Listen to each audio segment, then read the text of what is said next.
Section 1. The beautiful lie of escape. You've rehearsed the exit more times than you can count. In your head, it's perfect. You walk out of that job. You pack your car and drive to the mountains. You whisper goodbye in a dim hallway and finally close the door. But you never do. Because the escape, that vivid, cinematic fantasy you cradle like a secret, isn't real. Not really. It's not a plan. It's a lullaby. You tell yourself you're just waiting for the right moment. When the money's better. When you're less tired. When you're finally ready. But time passes and the exits keep shrinking. And so you stay. Not because you're weak, but because you're psychologically bound. Let's start with this. Carl Gustav Jung was one of the greatest explorers of the human psyche. A Swiss psychiatrist born in 1875, Jung didn't just treat symptoms. He dived into symbols, dreams, myths.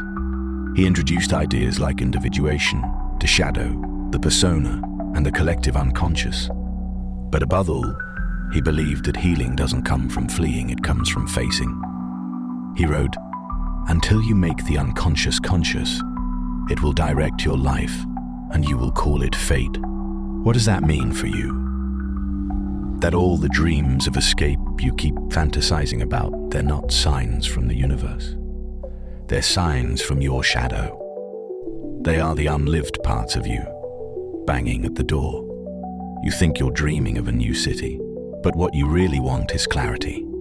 You think you're craving a new job, but what you're really missing is sovereignty. You believe the relationship is the problem, but what you've never explored is your own projection. Let's get honest. What would it actually cost you to leave? Not just in logistics and identity. Would you still be the reliable one? The one who never fails, never drops the ball, never breaks the illusion. Here's the brutal truth.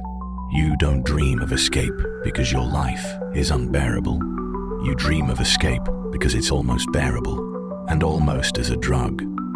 It keeps you stuck in limbo, not in hell, but not in heaven either. It's purgatory, and you've made it home. So you build elaborate escape plans like someone stuck in a prison cell who's too afraid to use the key. Because you don't trust yourself. Because part of you is still loyal to the story you outgrew. And this is where Jung's concept of psychic energy becomes important. In Jungian psychology, energy flows wherever attention goes. Your fantasies of escape are siphoning that energy. Not fueling change, but fueling rumination. Every time you imagine walking away, and don't you reinforce the belief that you can't. You betray yourself, slowly. But you've been taught to call that responsibility. You've been taught that your dreams are dangerous. You've been taught that silence and stability are signs of success. And Jung would say, those teachings have become archetypes in your unconscious mind. You serve them unknowingly. So let me ask you, why is it easier to scroll job listings than send a single application? Why do you talk more about leaving than about living? Why do you pray for signs but ignore your gut? You're not lazy. You're not broken. You're over-socialized. You've been trained to want change, but to fear movement. In Jungian terms, that's the war between the persona and the self. The persona, the mask you wear to keep everyone comfortable. The self, the totality of who you really are, including your rage, your hunger, your fear, your fire. And right now, your persona is winning. But it doesn't have to. This is your first step, not to run, but to recognize. Call the fantasy by its name. Don't judge it. Don't shame it. Just speak it aloud. I want to leave. And watch how that sentence unlocks energy. Because until you name your escape, you cannot confront your reality. You cannot confront your life until you admit that something in you already left. And now it's time to go find it. Section 2. The shadow that holds you hostage. You don't stay because you love it. You stay because something in you believes you don't deserve more. And that something has a name. Jung called it the shadow, the unconscious repository of all the parts of yourself you've rejected, repressed, or denied. Your rage, your lust, your envy, your independence, your need for space, your need for meaning. All the things you were told were too much, not nice, not responsible. You buried them. And now, they haunt you. One does not become enlightened by imagining figures of light, but by making the darkness conscious, Jung wrote. In human terms, you don't grow by just visualizing your dream life. You grow by meeting the parts of you that sabotaged it. Because here's the harsh secret. The life you dream of escaping to is built with the exact materials you've been afraid to integrate. You keep imagining a freer, more passionate, more spontaneous you, but you won't tolerate that self in the now. So you banish it to a fantasy world. You fantasize instead of facing, and you think, I'm just being practical, but practicality can be a disguise for fear. Fear that if you let that shadow out, the impulsive, angry, boundary-setting you, people will leave. Fear that if you ask for what you want, the world will punish you. Fear that if you become honest, everything built on dishonesty will collapse. So instead of acting, you loop. You become trapped in the most sophisticated avoidance strategy ever invented, the well-planned escape that never happens. Let's look at some modern patterns. You complain about your job constantly, but when you're alone, you open LinkedIn and scroll. You never apply. You fantasize about solo travel, but your passport's been expired for 4 years, and the suitcase still has tags from the last trip you never took. You dream of breaking up, but you schedule dinner instead. Just one more night. Just one more weekend. Then you'll decide. Later. You nut cruiser. You're not self-destructive. You're protecting something. You're protecting your image, the persona Jung warned us about. The idea that you're stable, consistent, pleasant, good. But what if you stopped trying to be good and started trying to be whole? This is where shadow work begins, and it's terrifying. Because your shadow doesn't want you to stay stuck. It wants you to evolve. But evolution hurts. It means losing people, losing roles, losing stories you've outgrown. That's why Jung said, there is no coming to consciousness without pain. You're trying to escape something, but it's not your job, or your relationship, or your city. It's your split self, the one who obeys and the one who longs to rebel. And that internal war creates paralysis. Psychologists call it cognitive dissonance. When your behavior and your beliefs don't match, your brain creates stress. Your body feels it as fatigue, numbness, anxiety, decision fatigue, even illness. And the longer you stay in this state, the more your nervous system adapts. You normalize disconnection. You start to prefer the loop, not because it's fulfilling, but because it's familiar. This is why trauma bonding exists. This is why fear conditioning works. This is why most people sabotage themselves without knowing it. Because the shadow, the real self, has been cast out for so long, it becomes threatening. Not because it's dangerous, but because it's true. You were taught to fear your truth. So instead, you daydream.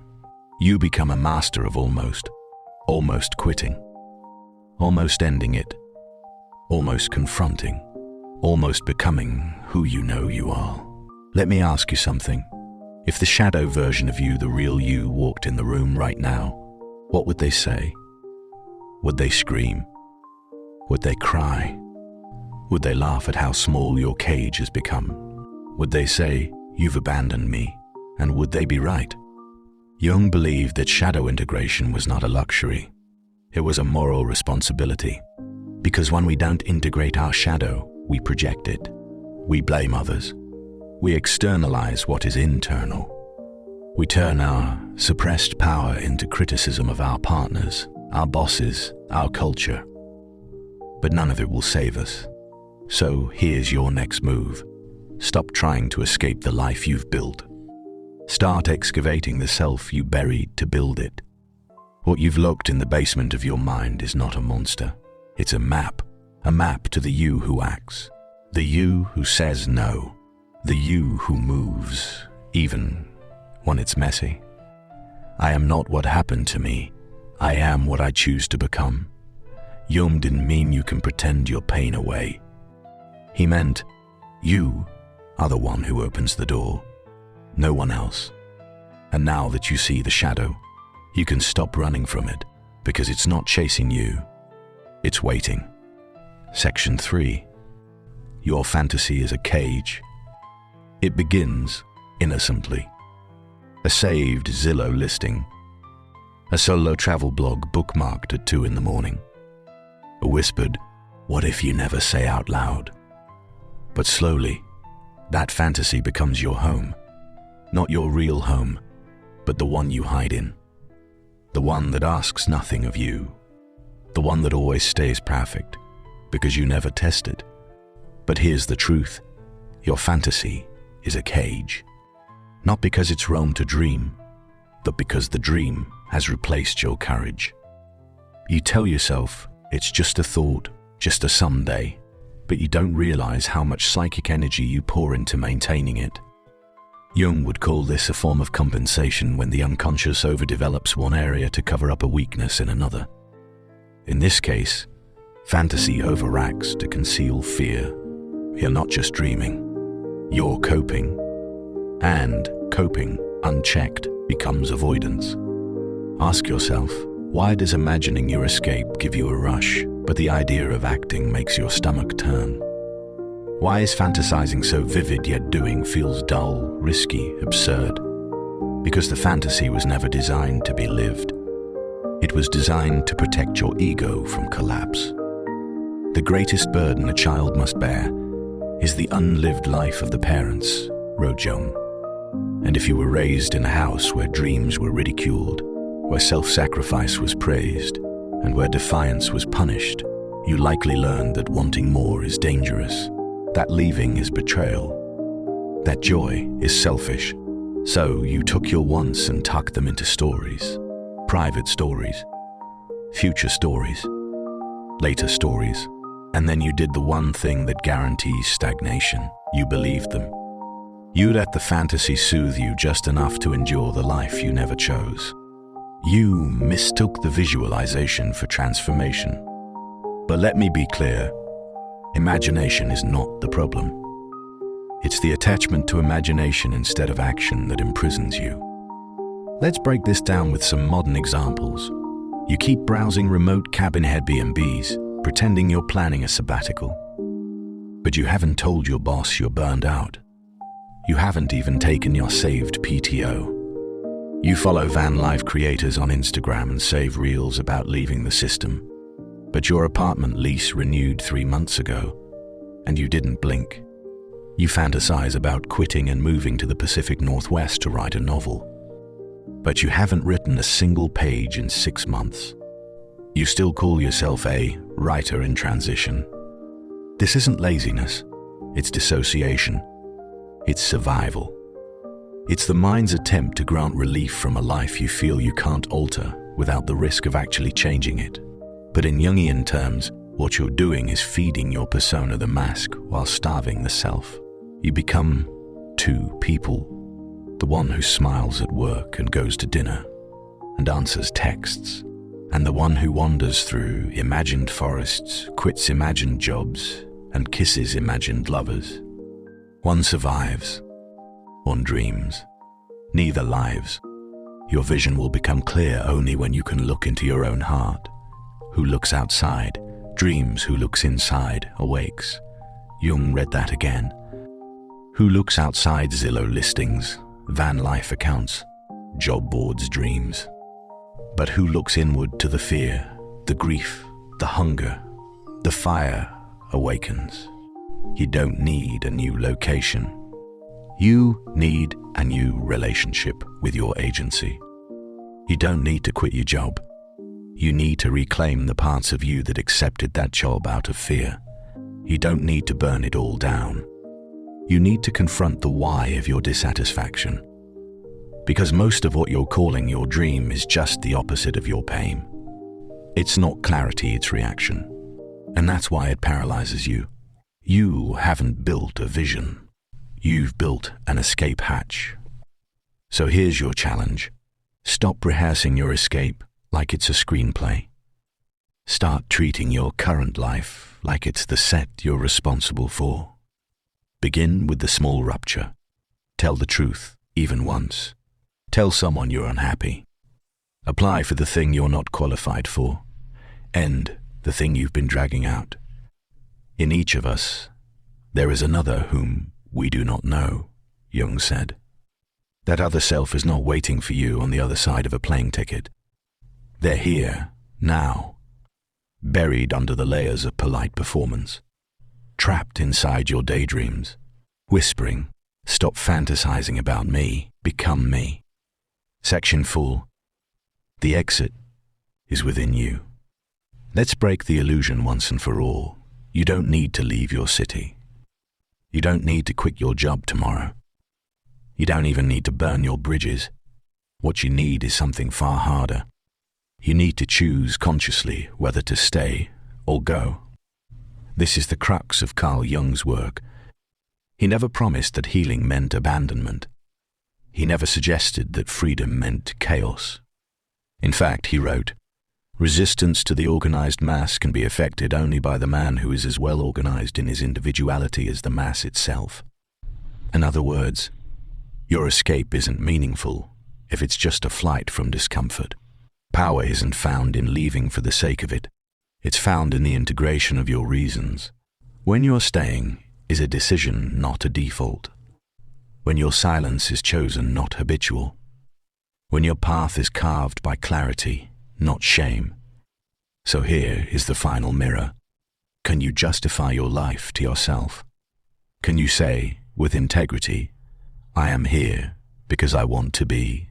Or are you here because the fantasy was easier than the friction? Jung taught that individuation, the process of becoming whole, requires confronting all polarities, darkness and light, action and stillness, desire and fear, leaving and staying. But that confrontation demands more than romantic ideation. It demands ownership. Ownership of your anger, your longing, your power, and yes, your freedom. And freedom doesn't always look like movement. Sometimes it looks like rooting. But rooting only works if you've pulled the weeds first. So if you're staying in your job, your relationship, your city, stay consciously. Stay because you've looked at every reason to leave and integrated it. Not suppressed it, not numbed it. Integrated. Because here's what Jung understood. The self is not fragile. It doesn't need to run. It needs to face. He wrote, "There is no coming to consciousness without pain." This means that the confrontation you've been avoiding, that trembling moment where you finally say what you mean, feel what you fear, and admit what you want, is the gateway, not the barrier. And here's what psychology tells us now. The human brain favors familiarity over joy. We will stay in pain if the pain is predictable. Neuroscience calls this the certainty bias. It's why people stay in jobs they hate. It's why they tolerate dysfunction for decades. Because change isn't just scary. It feels unsafe. But Jung, thinkers like Soren Kierkegaard and Friedrich Nietzsche, would tell you that safety is not the point. Truth is, and what you've been dreaming of endlessly, is not escape. It's alignment. You don't want to vanish. You want to return to yourself, to the version of you that moved without asking for permission, to the child who said what they meant, to the adolescent who once believed someday it could be today. You want your life back. But to do that, you have to stop pretending that movement alone is the answer. Because sometimes stillness is the boldest rebellion. Sometimes the real escape isn't across the world, it's across your own threshold of self-betrayal. Let me ask you again, are you staying because you've integrated your truth? Or because you've buried it? Are you delaying because you're wise? Or because you're afraid? Are you dreaming because you're creative? Or because you've mistaken fantasy for freedom? Because the only way out, Jung would say, is inward. In each of us, there is another whom we do not know. That version of you. They are not fragile. They are not bound.